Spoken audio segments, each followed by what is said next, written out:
नमस्कार दोस्तों, welcome to my YouTube channel Aakar institute. जैसा कि हम लोग पिछले वीडियो में बहुपद पढ़े हुए थे कि बहुपद किसे कहते हैं, है ना। और आज की इस वीडियो में हम लोग पढ़ेंगे बहुपद के प्रकार। क्लास 10th का है, चैप्टर नंबर 2 है बहुपद। उसमें आज हम लोग पढ़ने वाले हैं बहुपद के प्रकार के बारे में कि बहुपद का प्रकार क्या क्या हो सकता है। तो देखिए, बहुपद जो होता है ना, बहुपद का प्रकार, तो बहुपद को दो आधार पर बांट दिया गया है। एक होता है पद के आधार पर, दूसरा होता है घात के आधार पर। ठीक है, एक पद के आधार पर बहुपद का प्रकार और घात के आधार पर बहुपद के प्रकार।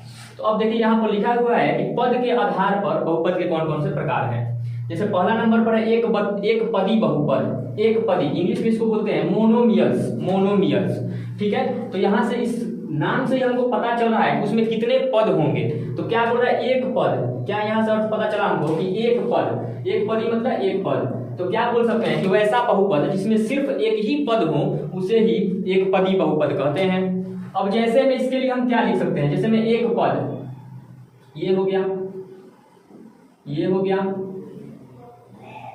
ये हो गया, ये सब क्या एक पद है। घात को हमको नहीं देखना है, घात से कोई मतलब नहीं हमको, पद से मतलब है। ये देखिए, ये एक पद हो गया, इसको भी हम लोग एक पद बोलेंगे, इसको भी हम लोग एक पद बोलेंगे। यही होता है एक पदी बहुपद। इसी प्रकार अगला है कि द्विपदी बहुपद। तो द्विपदी इंग्लिश में बोलते हैं बाइनोमियल्स। बाई का मतलब होता है टू और नोमियल्स का मतलब होता है पॉलिनोमियल, पद, टर्म। नोमियल्स मतलब होता है टर्म और बाई मतलब होता है दो। ठीक है, तो ऐसा बहुपद जिसमें दो पद हो, है ना, दो पद हो। अब जैसे में ये हो गया 3x² + 2, ये हो गया द्विपदी।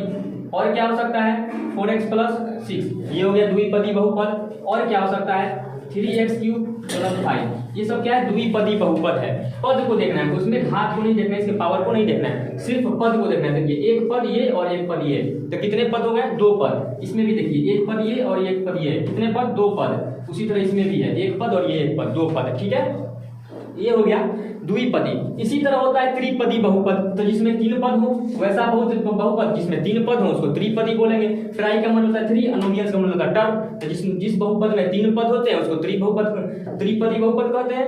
जैसे में 4x³ + 2x + 5, देखिए तीन पद हो गया, एक पद, दो पद, तीन पद। और क्या हो सकता है, कुछ भी लिखें, लेकिन हाईएस्ट कितने पद होंगे, इसमें तीन पद होंगे। ठीक है, डिग्री को कुछ भी लिख दें हमको कोई मतलब नहीं, लेकिन जो पद होगा वो मेरा तीन होना चाहिए। तो ये एक पद, ये दो पद और ये तीन पद, ये सब क्या है, त्रिपदी बहुपद है ना।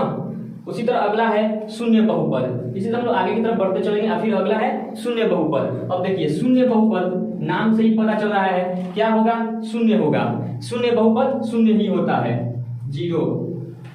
ठीक है, ऐसे भी बोल सकते हैं कि वैसा बहुपद जिसके सभी गुणांक शून्य हो। ठीक है, ऐसा बहुपद जिसका सभी गुणांक शून्य हो, चर का सभी गुणांक शून्य हो, उसको शून्य बहुपद कह सकते हैं। इस चीज को हम ऐसे भी लिख सकते हैं, ये भी मेरा क्या है, ये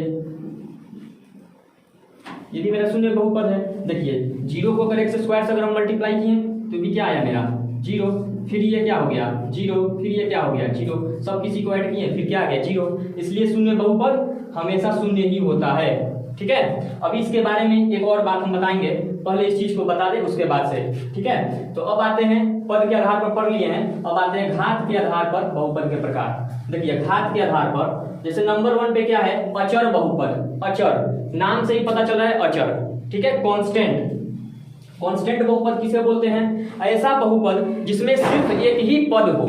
ऐसा बहुपद जिसमें सिर्फ एक पद हो और वो जो पद होना चाहिए कोई एक वास्तविक संख्या होना चाहिए। क्या होना चाहिए, वास्तविक संख्या होना चाहिए। देखिए, जैसे में इस चीज को रफ कर देते हैं। अब देखिए, अचर बहुपद हम क्या बोले हैं कि वैसा बहुपद जिसमें सिर्फ एक पद हो, एक पद हो और वो क्या हो, एक वास्तविक संख्या हो। ठीक है, तो ये देखिए एक वास्तविक संख्या है, ये हो गया एक वास्तविक संख्या हो गया।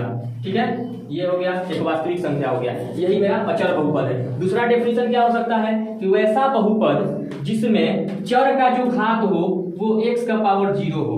क्या हो, x⁻0 हो। देखिए, इसको अभी जो 5 था, 5 को हम ऐसे लिख सकते हैं, इसके बारे में हम बता भी चुके हैं कि x⁻0 होता है उसका वैल्यू क्या होता है, 1 होता है। देखिए, फिर आ गया 5, है ना। तो इस तरह भी हम बोल सकते हैं कि वैसा बहुपद जिसमें चर का घात क्या हो, शून्य हो, जीरो हो, वो क्या होता है, अचर बहुपद कहलाता है, अचर बहुपद। ठीक है, उसी तरह अगला है एक घाती बहुपद। एक घाती बहुपद को रैखिक बहुपद भी कहते हैं। क्या कहते हैं? रैखिक बहुपद, एक घाती बहुपद को। देखिए क्या बोल रहा है, एक घाती बहुपद जिसमें एक घात हो। सबसे पहले अब एक बार हम ये बता दें कि ये जो घात होता है ना, घात का डेफिनेशन क्या होता है। ठीक है, बहुपद का जो घात होता है इसके बारे में थोड़ा सा हम बता दें कि बहुपद का घात, इसका डेफिनेशन आखिर होता क्या है। ठीक है, तो देखिए चर राशि का अधिकतम घात ही बहुपद का घात कहलाता है। ठीक है, जैसे में हम एग्जांपल ले रहे हैं, ये एक बहुपद है, हम क्या बोले हैं, अब यहाँ पे पूछेंगे इसका घात बताइए, घात बताइए। ठीक है, तो आप घात क्या बताइएगा? 6। घात तो दो दिखाई दे रहा है, यहाँ पर 6 है, यहाँ पर 2 है और यहाँ पर 0 भी है, तो इसका घात क्या होगा? तो 6 होगा। तो क्या पता, इससे हमको क्या पता चला कि जिस बहुपद का अधिकतम घात होता है ना, वही बहुपद का घात कहलाता है। ठीक है, तो बहुपद का जो घात होता है उसका डेफिनेशन क्या हो गया? बहुपद का अधिकतम घात ही बहुपद का घात कहलाता है। ठीक है, इसी तरह ये तो था एक चर के रूप में। अगर दो चर के रूप में हम बात करते हैं, अगर ऐसा अगर लिखा गया है और पूछते हैं यहाँ पर हम इसका घात बताइए, घात क्या होगा। ठीक है, तो यहाँ पर इसका जो घात होगा, देखिए यहाँ पर 2 है और ये 2 है, दोनों को ऐड कर दीजिए तो ये क्या हो जाएगा? 4 हो जाएगा। ठीक है, तो इसका जो घात होगा ये 4 होगा। यहाँ पर ये मत सोचिएगा कि यहाँ पर बेस अलग अलग है, नहीं, ये बहुपद में ये रूल नहीं होता है। बेस कैसा भी रहे, इसमें जो बहुपद में होता है, अगर वो एक टर्म यहाँ पर अगर लिखा गया रहेगा एक जैसा, तो उसमें जो इसका डिग्री होता है ना, डिग्री को हम लोग ऐड कर देते हैं, तो यहाँ पे घात कितना हो गया? 4 हो गया। ठीक है, तो ये हो गया बहुपद के घात का डेफिनेशन कि बहुपद का घात किसे कहते हैं? बहुपद का अधिकतम घात ही बहुपद का घात कहलाता है। ठीक है, तो अब आते हैं हम अपने इस पॉइंट पर कि एक घाती बहुपद क्या होगा। एक घाती बहुपद ऐसा बहुपद जिसके चर का घात क्या होना चाहिए? अधिकतम 1 होना चाहिए, 1 से ज्यादा नहीं होना चाहिए। अधिकतम क्या हो? 1 हो, एक घाती बहुपद कहते हैं। जैसे में 4x + 2, ये क्या है? एक घाती बहुपद है। 2x भी लिख सकते हैं। ठीक है, ये जो हो गया ये 2x, 3x + 5, ये सब क्या है? एक घाती बहुपद का उदाहरण है। अब एक चीज यहाँ से नोट करिए, सोचिए, ये जो एक घाती बहुपद है या इसको रैखिक बहुपद भी कहते हैं, इसमें आपको क्या दिखाई दे रहा है? इसमें कितने अधिकतम पद हैं? अगर मैं ये पूछना चाहूँ इसमें अधिकतम कितने पद होते हैं, तो एक घाती बहुपद में अधिकतम जो पद होता है, पद वो 2 होता है। कितने हो सकते हैं? अधिकतम पद 2 होते हैं, इससे ज्यादा अब पद नहीं हो सकता है। अगर कोई लड़का सोच रहा है कि हम ऐसे लिख दें, अगर कोई लड़का ये सोच रहा है कि हम ऐसे लिख दें, तो इसको देखिए, कोई फायदा होने वाला है? कोई नहीं। देखिए ये तो ऐड हो ही जाएगा, तो ये क्या हो गया? 7, फिर तो 2 पद हो ही गया। ठीक है, तो ये होता है अधिकतम कितने पद होते हैं एक घाती बहुपद में या रैखिक बहुपद में? तो 2 होते हैं। ठीक है, अब एक बात और यहाँ से सीखिए कि जो एक घाती या रैखिक बहुपद होता है, इसका व्यापक रूप क्या होता है? जनरल फॉर्म क्या होता है? व्यापक रूप। व्यापक रूप जो होता है एक घाती बहुपद का व्यापक रूप, वो होता है ax + b। ax + b के फॉर्म का होता है ये एक घाती बहुपद। यहाँ पर a और जो b है ना, a b, ये होते हैं रियल नंबर। क्या होते हैं? वास्तविक संख्याएं होती हैं। और ये जो ax है, ax, ये ax कभी भी, इधर लिख देते हैं, ये ax कभी भी 0 के बराबर नहीं हो सकता है। ठीक है, ये जो ax होता है ये कभी भी 0 के बराबर नहीं हो सकता है। ऐसा क्यों? अगर ये 0 के बराबर हो गया तब क्या होगा? तो देखिए, जैसे यही एग्जांपल है, हम क्या कर देते हैं, जो ax है इसको हम 0 लिख देते हैं, तो 0 + 2 हो गया, आया क्या मेरा? 2 आ गया। तो क्या ये जो 2 है ये क्या एक घाती बहुपद बोल सकते हैं 2 को, या फिर हम लोग रैखिक बहुपद बोल सकते हैं? कभी नहीं बोल सकते हैं। ये क्या हो गया? ये अचर बहुपद का फिर एग्जांपल हो गया, ये अचर बहुपद में आ गया। इसलिए ये बोला है कि ax जो है ये कभी 0 नहीं हो सकता है। ये 0 हो जाएगा, कोई मतलब नहीं, इससे हमको कोई मतलब नहीं है, ये 0 हो जाए। ठीक है, कोई दिक्कत नहीं। देखिए ये, लेकिन जो चर होगा, इसमें चर लगा होगा, वो कभी भी 0 नहीं हो सकता है। ठीक है, नहीं तो अगर वो 0 हो गया तो फिर वो अचर बहुपद में चला जाएगा। ठीक है, क्लियर है यहाँ तक? तो चलिए फिर हम आगे बढ़ते हैं। अब अगला नंबर है मेरा द्विघाती बहुपद। ठीक है, अगला जो है वो है द्विघाती बहुपद। देखिए द्विघाती बहुपद, नाम से पता चल रहा है कितने होने चाहिए घात इसमें, तो अधिकतम 2 घात होंगे इसमें। अधिकतम कितने घात? 2 घात होंगे, उसे ही द्विघाती बहुपद कहते हैं। जैसे में इसका एग्जांपल अगर हम लिखना चाहें तो 3x² ये हो गया। और क्या हो सकता है द्विघाती बहुपद का? 3x² + 2 ये भी द्विघाती बहुपद है। और क्या हो सकता है? 3x² + 5x + 2। ठीक है, अब इससे ज्यादा हम इस चीज को एक्सपेंड नहीं कर सकते हैं, यही है, या ये हो सकता है, ये भी है और ये भी है। ये सब क्या है? द्विघाती बहुपद का उदाहरण है। तो अब यहां से अगर हम पूछना चाहें कि बताइए कि द्विघाती बहुपद में अधिकतम कितने पद हो सकते हैं? द्विघाती बहुपद में अधिकतम कितने पद हो सकते हैं? अधिकतम पद किसमें? द्विघाती बहुपद। तो देखिए यहां पर एक पद था, यहां पर 2 पद है, और यहां पर कितने पद हैं? 3 पद हैं, और इससे ज्यादा इसको नहीं एक्सपेंड किया जा सकता है। तो अधिकतम कितने पद हो सकते हैं? 3 पद हो सकते हैं। अधिकतम कितने पद हो सकते हैं? 3 पद हो सकते हैं। घात कितना होना चाहिए? 2 होना चाहिए। ठीक है, अब इस तरह इसका हम लोग व्यापक रूप भी लिख सकते हैं। व्यापक रूप द्विघाती बहुपद का व्यापक रूप क्या होगा? ये होगा ax² + bx + c। ठीक है, जहां पे a जो है ax ≠ 0, ये कभी भी 0 नहीं हो सकता है। ठीक है, ax² ≠ ये 0, ये कभी 0 नहीं हो सकता है ये टर्म। अब फिर बात करते हैं हम यहाँ पर कि a b c ये क्या होंगे? वास्तविक संख्याएं, वास्तविक संख्याएं होंगी। ठीक है, तो ये क्या था द्विघाती बहुपद के बारे में। द्विघाती बहुपद में क्या है? अधिकतम 2 घात हो सकते हैं। पद कितने होंगे? 3 होंगे। अधिकतम मतलब फिक्स ही है कि 2 घात होगा, तो इसमें 2 घात होंगे, उसे द्विघाती बोलते हैं। ठीक है, और अधिकतम पद 3 होंगे। इसका व्यापक रूप ax² + bx + c होगा। ये जो होगा ये कभी भी 0 नहीं हो सकता है। ये दोनों 0 हो जाएंगे, हमको कोई मतलब इससे नहीं है। लेकिन ये जो है ना, ये कभी 0 नहीं हो सकता है। देखिए ये जो है दिखाई दे ना, ये चीज है, ये सब दोनों 0 है, इसमें नहीं है, फिर भी इसको हम लोग द्विघाती बहुपद बोलते हैं। ठीक है, उसी तरह क्या है? त्रिघाती बहुपद है। तो सेम इसी तरह त्रिघाती क्यूबिक पोलिनोमियल।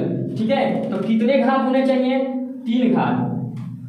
वैसा बहुपद जिसमें 3 घात हो, 3 घात वाले बहुपद को त्रिघाती बहुपद बोलते हैं। ठीक है, जैसे में ये हो गया त्रिघाती बहुपद,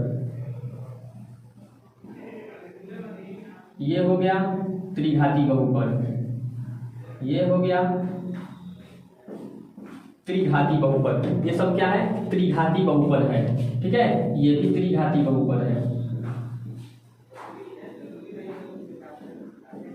ये क्या है? त्रिघाती बहुपद है। देखिए ये जो है ना, ये चीज को देखिए। अब यहां से आपको बता सकते हैं इसमें कितने पद हो सकते हैं, अधिकतम कितने पद होंगे। इस चीज को काउंट कर लीजिए, 1 2 3 4। तो अधिकतम कितने पद? 4। ठीक है, अधिकतम कितने पद त्रिघाती बहुपद में?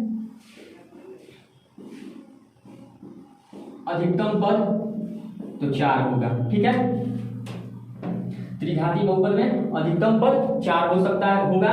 और देखिए और एक चीज, इसका व्यापक रूप क्या होता है? जनरल फॉर्म क्या होता है? इसका जो व्यापक रूप होता है त्रिघाती बहुपद का, वो होगा ax³ bx² cx + d, जहां पर ये जो टर्म है ये कभी भी 0 नहीं हो सकता है। ठीक है, अगर हम शॉर्ट में लिखना चाहें तो ऐसे भी लिख सकते हैं कि a ≠ 0, a कभी 0 नहीं होगा। अगर a 0 हो जाएगा तो इस पूरे को 0 बना देगा। ठीक है, तो इसलिए ये कभी भी 0 नहीं हो सकता है। और क्या है? जो ABC होगा, ABCD ये होंगे रियल नंबर, ये रियल नंबर होंगे।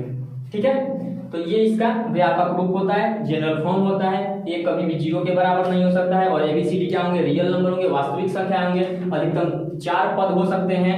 ठीक है, उसी तरह अगला हो गया चतुर्थघाती बहुपद। चतुर्थ का मतलब होता है 4, बाई क्वाड्रेटिक पोलिनोमियल। 4 घात वाले बहुपद को चतुर्थघाती बहुपद बोलते हैं, जिसमें कितने पद होंगे? तो 5 पद होंगे। ठीक है, जैसे इसका एग्जांपल क्या हो सकता है? 3x का पावर 4 + 5x³ + 2x² + 4x + 5। ठीक है, ये क्या है? चतुर्थ घाती बहुपद है, जहां पर ये जो टर्म है ये कभी जीरो नहीं हो सकता है। अगर ये जीरो हो जाएगा तो फिर ये त्रिघाती बहुपद में चला जाएगा, चतुर्थ घाती नहीं रह जाएगा। ठीक है, तो ये हो गया चतुर्थ घाती बहुपद, ये भी चतुर्थ घाती बहुपद है ये। ठीक है, अगर इसका पद पूछेंगे तो इसको क्या बोलेंगे, एक पदी बहुपद। अगर घात पूछेंगे तो इसको बोलेंगे चतुर्थ घाती बहुपद। ठीक है, ये भी आपका चतुर्थ घाती बहुपद है। बाद वाले टर्म से हमको कोई लेना देना नहीं है, ये वाला टर्म रहना चाहिए यहाँ पर, जिसका घात 4 है ना, जिस चीज को हम डिफाइन कर रहे हैं वो चीज वहां पे रहना चाहिए। अब इसमें अगर फिर वही पूछेंगे कि अधिकतम पद, तो कितने पद होंगे चतुर्थ घाती में, 5 पद होंगे। ठीक है, इसका व्यापक रूप क्या होगा, इसका व्यापक रूप क्या होगा, इसका व्यापक रूप होगा ax का पावर 4 प्लस bx का power 3 plus cx square plus dx plus e। ठीक है, ये इसका व्यापक रूप है। यहाँ पर a कभी भी 0 के बराबर नहीं हो सकता है ना, और जो ABCD होंगे ABCDE ये क्या होगा, रियल नंबर होगा। तो एक चीज देखिए, यहाँ पर जब एक पदी बहुपद था तो कितने पद, एक घाती जब बहुपद था, एक घाती बहुपद या रैखिक बहुपद, तो पद कितने, 2, मतलब इससे एक ज्यादा, जितने घात उससे एक ज्यादा इसके पद होंगे। द्विघाती बहुपद में कितने पद, 3 पद। त्रिघाती बहुपद में कितने पद, 4 पद। चतुर्थ घाती में कितने पद, 5 पद। मतलब जितना घात उससे एक ज्यादा उसके पद होंगे। ठीक है, तो अब देखिए इसके बारे में हम बात कर लेते हैं। बोले थे कि इसको बताएंगे लास्ट में कि शून्य बहुपद का घात क्या होता है। ठीक है, शून्य बहुपद का जो घात होता है, ये देखिए इंपॉर्टेंट बात है, शून्य बहुपद का घात, इसके घात के बारे में हम बात कर लेते हैं। इसका घात क्या होता है। ठीक है, तो इसका जो घात होता है वो अपरिभाषित है, अपरिभाषित है। शून्य बहुपद का जो घात होता है ये अपरिभाषित है, मतलब इसको परिभाषित नहीं किया जा सकता है। ठीक है, इसको हम लोग परिभाषित नहीं कर सकते हैं। आखिर ऐसा क्यों, तो देखिए यहाँ पर ये क्या लिखे हम शून्य लिखे हैं। ठीक है, ये शून्य है, 0 है। 0 का अगर हम घात के बारे में बात करें तो ऐसे लिख सकते हैं। ठीक है, यहाँ पर चर होता है ना, तो चर का ही घात देखा जाता है। तो यहाँ पर इसका घात कितना हो गया, यहाँ पर इसका जो डिग्री हो गया यहाँ पर हो गया 0। लेकिन अभी एक लड़का बोला, ऐसे भी तो लिख सकते हैं हम लोग, x का पावर 1, तो यहाँ पर डिग्री कितना, 1 हो गया। कोई ये भी लिख सकता है 0 इंटू x का पावर 4, ये भी हो जाएगा। तो यहाँ पर डिग्री कितना, 4। ठीक है, कोई ये भी लिख सकता है 1 लाख। ठीक है, इसका डिग्री कितना, 1 लाख। मतलब एक चीज देखिए, इसका जो डिग्री वो फिक्स नहीं है, वो बदल रहा है, वो हमेशा बदल जा रहा है। कोई 0 लिख सकता है, कोई 1 लिख सकता है, कोई 4 लिख सकता है, कोई 1 लाख लिख सकता है, कोई 2 लाख लिख सकता है, कोई 3 लाख लिख सकता है, मतलब फिक्स नहीं है। तो अगर ये फिक्स नहीं है इसके घात के बारे में, तो ये अपरिभाषित है। ठीक है, इसका जो घात होता है ये अपरिभाषित होता है। ठीक है, तो आज के वीडियो में देखिए हम लोग क्या क्या पढ़े हैं। हम बहुपद के प्रकार के बारे में पढ़े हैं। बहुपद के प्रकार में क्या क्या पढ़े हैं, पद के आधार पर। बहुपद को जो होता है वो 2 प्रकार से बांटा गया है, एक होता है पद के आधार पर, दूसरा होता है घात के आधार पर। पद के आधार पर एक पदी बहुपद, द्विपदी बहुपद, त्रिपदी बहुपद और शून्य बहुपद, ये 4 चीज इधर पढ़े हैं हम लोग। और इधर पढ़े हुए हम लोग अचर बहुपद, एक पदी, एक घाती बहुपद या रैखिक बहुपद, द्विघाती बहुपद, त्रिघाती बहुपद या चतुर्थ घाती बहुपद। ठीक है, इस चीज को हम लोग पढ़ चुके हैं। तो देखिए, एक पदी जिसमें 1 पद हो, द्विपदी 2 पद हो, त्रिपदी 3 पद हो, शून्य बहुपद, शून्य को ही शून्य बहुपद कहते हैं। ठीक है, तो ये सब अभी हम लोग इस वीडियो में पढ़े हैं। अब नेक्स्ट वीडियो में हम लोग अब इसके आगे पढ़ेंगे। ठीक है, तो देखिए दोस्तों, अगर मेरा वीडियो आप लोगों को अच्छा लग रहा है तो प्लीज मेरे चैनल को सब्सक्राइब कीजिए और जितना हो सके अपने दोस्तों में शेयर कीजिए। ठीक है, आज के लिए बस इतना ही, धन्यवाद।